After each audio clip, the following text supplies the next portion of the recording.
नमस्कार बच्चों। चलिए आज हम सीबीएसई बोर्ड की एनसीईआरटी पाठ्य पुस्तक बसंत से कक्षा 6 का चैप्टर 7 साथी हाथ बढ़ाना पढ़ेंगे। साहिर लुधियानवी जी का लिखा हुआ साथी हाथ बढ़ाना पढ़ते हैं। चलिए शुरू करते हैं। बहुत सुंदर ये गीत है। साथी हाथ बढ़ाना, एक अकेला थक जाएगा मिलकर बोझ उठाना। साथी हाथ बढ़ाना, हम मेहनत वालों ने जब भी मिलकर कदम बढ़ाया, सागर ने रास्ता छोड़ा पर्वत ने शीश झुकाया। फौला दी हैं सीने अपने, फौला दी हैं बाहें, हम चाहें तो चट्टानों में पैदा कर दें राहें। साथी हाथ बढ़ाना बच्चों, साथी हाथ बढ़ाना। मेहनत अपने लेख किरे का, मेहनत से क्या डरना, कल गैरों की खातिर की है आज अपनी खातिर करना। अपना दुख भी एक है साथी, अपना सुख भी एक, अपनी मंजिल सच की मंजिल, अपना रास्ता नेक। साथी हाथ बढ़ाना बच्चों, बोलो साथी हाथ बढ़ाना। एक से एक मिले तो कतरा बन जाता है दरिया, एक से एक मिले तो जर्रा बन जाता है सहरा। एक से एक मिले तो राई बन सकती है पर्वत, एक से एक मिले तो इंसान बस में कर ले किस्मत। साथी हाथ बढ़ाना बच्चों, साथी हाथ बढ़ाना। ये साहिर लुधियानवी जी का लिखा हुआ बहुत सुंदर गीत है। आपको ये सभी को याद करना चाहिए और क्लास 6 के बच्चे से उम्मीद करूंगा कि सभी बच्चे याद करें, अपने नोटबुक में भी लिखें। देखिए, अगर आप कोई भी वजन है, आप उसको सीधे ऊपर लेके जाएंगे तो आप थक जाएंगे। परंतु क्या है कि इन्होंने यहाँ से दिया, इन्होंने यहाँ से दिया, उसके बाद इन्होंने ऊपर दिया, ऊपर से इधर दिया, कितनी जल्दी ऊपर पहुंच गया। यानी साथी हाथ बढ़ाना, ये कविता है, गीत है बहुत सुंदर साहिर लुधियानवी जी का। आइए अब हम इसके प्रश्न अभ्यास को भी देखते हैं। चलिए, ये गीत से बहुत सुंदर पंक्तियां हैं, इनको सभी को याद करना चाहिए और अपने जीवन में उतारना चाहिए। साहिर लुधियानवी जी का लिखा हुआ ये गीत एक बच्चों के लिए बहुत ही प्रेरणादायक है। चलिए इसे हम इसके बारे में देख लेते हैं। अब ये किसने लिखा है ये भी जान लेते हैं। ये साहिर लुधियानवी जी हैं, इनके बारे में मैं बता देता हूं। साहिर लुधियानवी जी जो आप पढ़ रहे हैं एनसीईआरटी हिंदी पाठ बुक बसंत कक्षा 6 से पाठ 7 साथी हाथ बढ़ाना।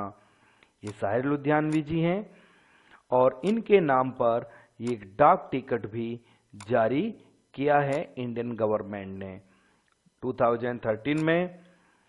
और 8 मार्च 1921 को साहिर लुधियानवी जी का जन्म हुआ और 25 अक्टूबर 1980 को इनका देहांत हो गया था।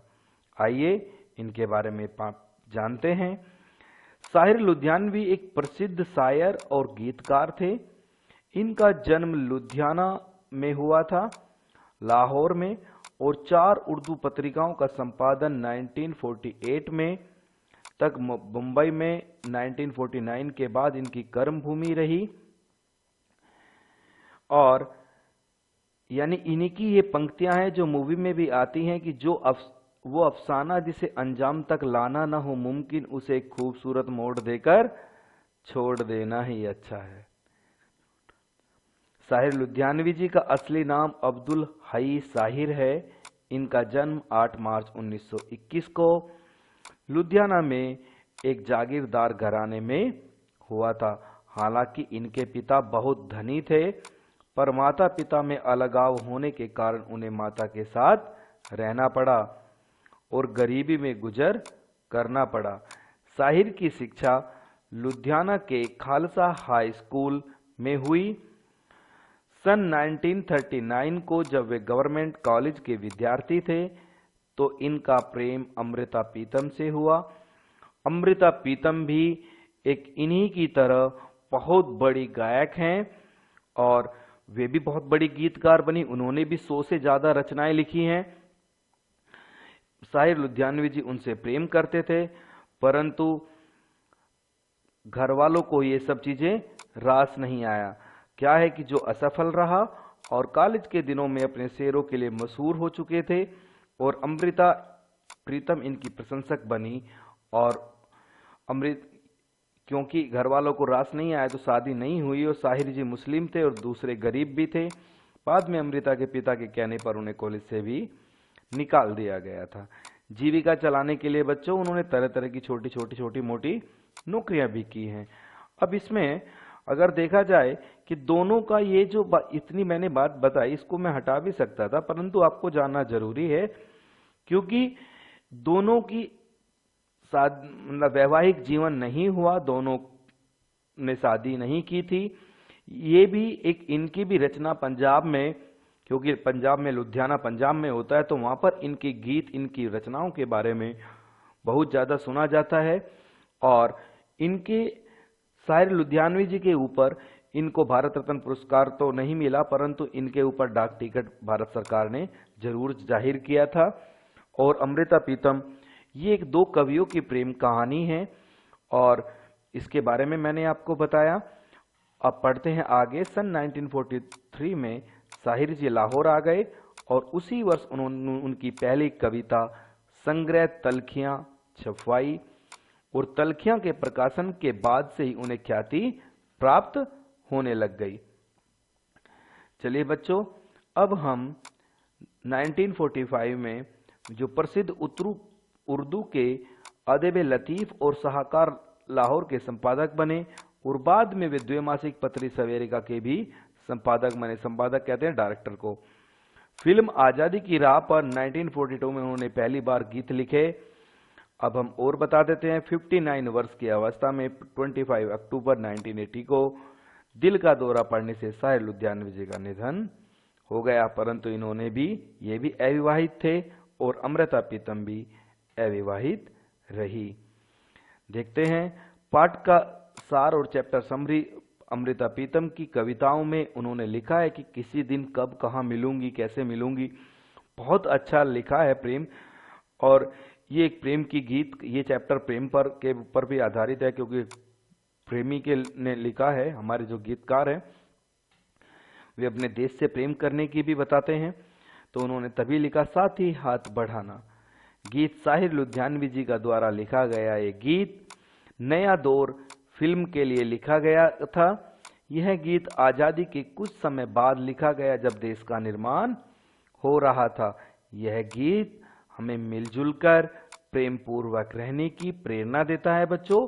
और कवि ने इस गीत में बताया है कि जब जब मनुष्य ने मिलकर काम किया है तब तब उसने हर मुश्किल को आसानी से पार किया है। कवि के अनुसार सुख दुख का चक्र जीवन में हमेशा आता रहता है और हमें हर परिस्थिति में, हर कंडीशन में अपनी मंजिल की ओर बढ़ते रहना चाहिए। हमें पढ़ते रहना चाहिए। दुनिया में हर बड़ा चीज छोटी छोटी चीजों से मिलकर ही बना है। साहिर जी ने मनुष्य के साहस और हिम्मत को दर्शाया है। यदि मेहनत करने वाले मिलकर कदम बढ़ाते हैं तो समुद्र भी उनका क्या कर देते हैं, रास्ता छोड़ देते हैं। पर्वत भी उनके सामने झुक जाते हैं। अर्थात आने वाली बाधाएं स्वयं ही टल जाती हैं। इसी हिम्मत के कारण मनुष्य पर्वत को काटकर मार्ग बना पाया और सागर में पुलों का निर्माण कर पाया और चांद तक पहुंच गया। चलिए अब हम इस पाठ के पाठ्य पुस्तक के प्रश्न अभ्यास भी देखते हैं। पहला क्वेश्चन है, इस गीत की किन पंक्तियों को तुम अपने आसपास की जिंदगी में घटते हुए देख सकते हो? पहला है आंसर है इस गीत की निम्नलिखित पंक्तियों को हम अपने आसपास की जिंदगी में घटते हुए देख सकते हैं। कौन कौन सी हैं? साथी हाथ बढ़ाना, एक अकेला थक जाएगा मिलकर बोझ उठाना, साथी हाथ बढ़ाना। हम मेहनत वालों ने जब भी मिलकर कदम बढ़ाया, सागर ने रास्ता छोड़ा पर्वत ने शीश झुकाया। चलिए, फौला दी हैं सीने अपनी, फौला दी हैं बाहें, हम चाहें तो चट्टानों में पैदा कर दें राहें, यानी रास्ते। हम क्या कर दें?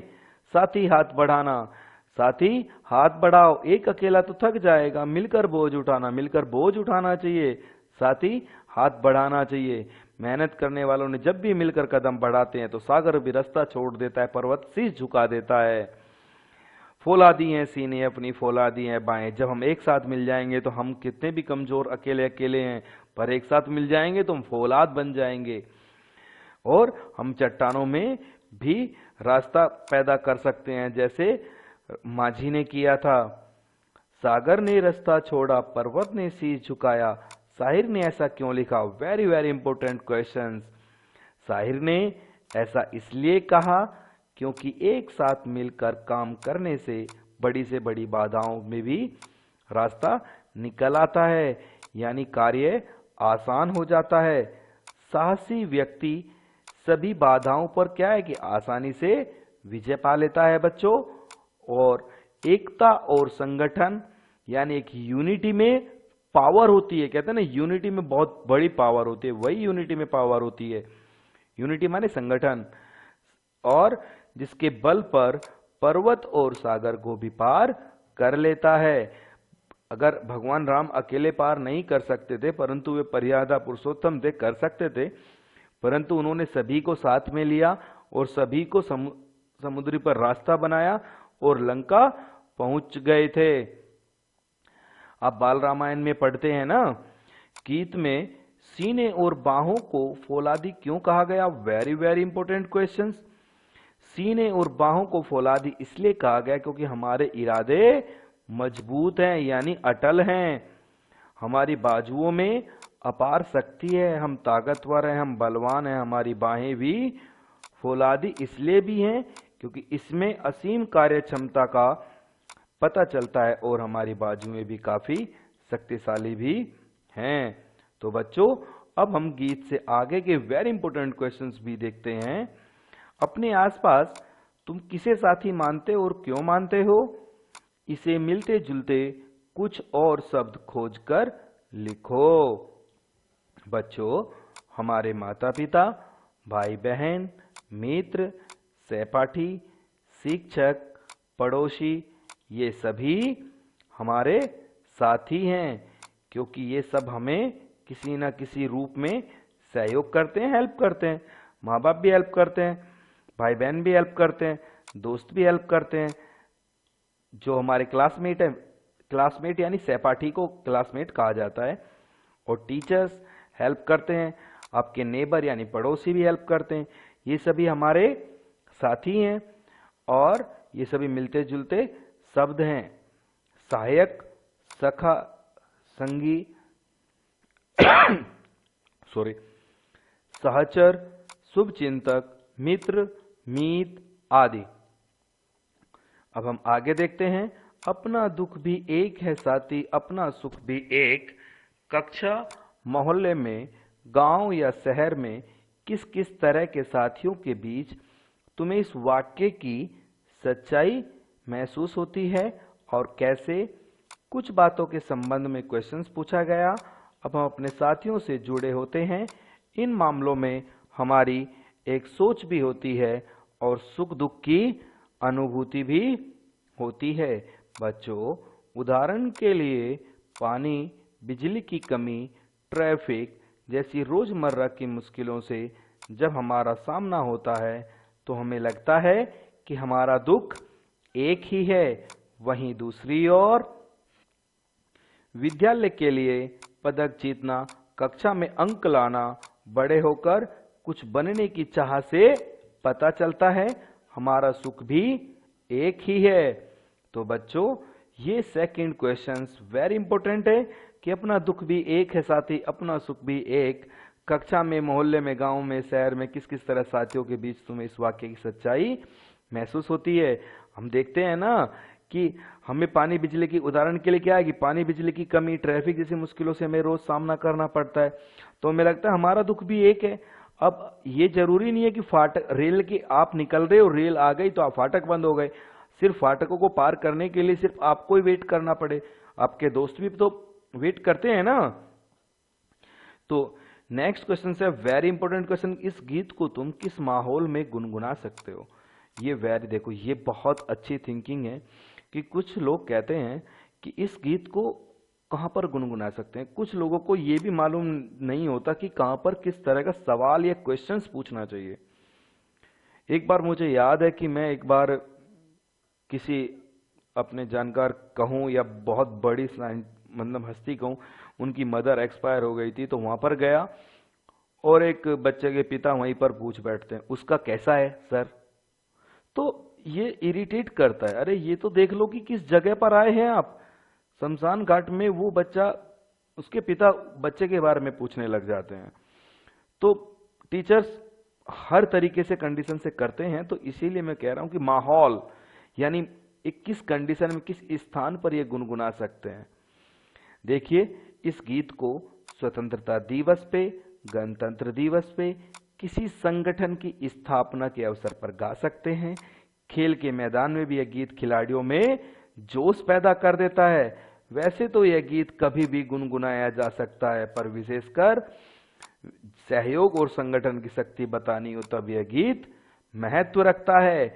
और दूरदर्शन पर अधिकतर बहुत बार साहिल लुधियानवी जी का गीत चलता है कि एक अकेला थक जाएगा मिलकर बोझ उठाना, साथ ही हाथ बढ़ाना। सुबह सुबह रोज सुनते थे हम भी कि ये गीत है साहिल लुधियानवी जी का लिखा हुआ है, और हमें बच्चों इस गीत को याद करना चाहिए। अब देखिए, ये क्वेश्चंस आपकी जानकारी से रिलेटेड है कि एक अकेला थक जाएगा मिलकर बोझ उठाना। एक अकेला तो थक जाता है, पर जब मिलकर बोझ उठाते हैं तो वो वजन कम लगता है। तुम अपने घर में इस बात पर ध्यान कैसे रख सकते हो, पापा के काम और माँ के काम क्या क्या हैं, क्या वे एक दूसरे का हाथ बटाते हैं। अब इसका आंसर देख सकते हैं। अपने घर के छोटे बड़े कामों में माता पिता हाथ बटाकर हम इस बात का ध्यान रख सकते हैं। दूसरा क्वेश्चन का आंसर, पापा के काम और माँ के क्या क्या काम है। पापा और माँ को बहुत से काम करने होते हैं, जहां एक और पापा का कार्यालय या ऑफिस वर्क है या जॉब है, और घर के लिए आवश्यक भारी कामों के लिए किसका ध्यान रखते हैं। वहीं माँ घर की साफ सफाई, खाना बनाना, कपड़े धोना, हम सबों को पढ़ाना, खरीदारी करना, कई छोटे बड़े कामों की जिम्मेदारी अपने ऊपर लेती है। नेक्स्ट है, क्या वे एक दूसरे का हाथ बटाते हैं। हाँ, वे एक दूसरे के कामों में एक दूसरे का हाथ बटाते हैं।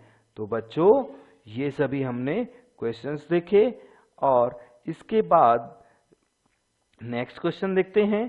क्वेश्चन नंबर है 5, यदि तुमने नया दौर फिल्म देखी है, नया दौर फिल्म देखी है, तो यह गीत फिल्म में कहानी के किस मोड़ पर आता है। यदि तुमने फिल्म नहीं देखी तो फिल्म देखो और बताओ।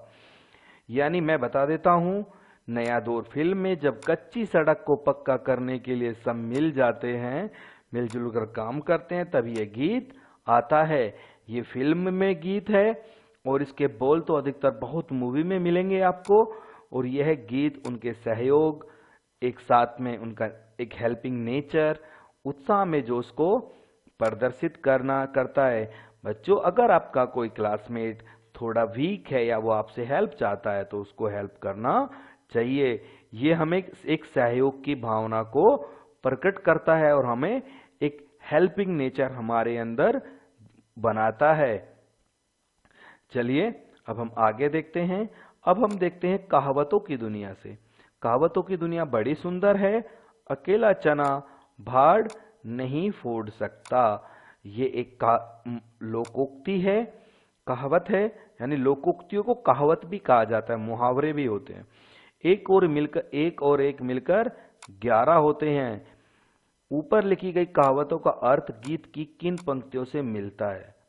अब पहला, अकेला चना भाड़ नहीं फोड़ सकता, एक अकेला थक जाएगा मिलकर बोझ उठाना। एक और एक मिलकर क्या होते हैं? 11 होते हैं। वो कैसे? नेक्स्ट देखते हैं। देखो, एक से एक मिले तो कतरा बन जाता है दरिया। यानी एक एक पानी की एक एक बूंद क्या कर देते? गिलास को भर देती है। और गिलास, एक एक गिलास क्या भर देंगे? मटके को भर देंगे।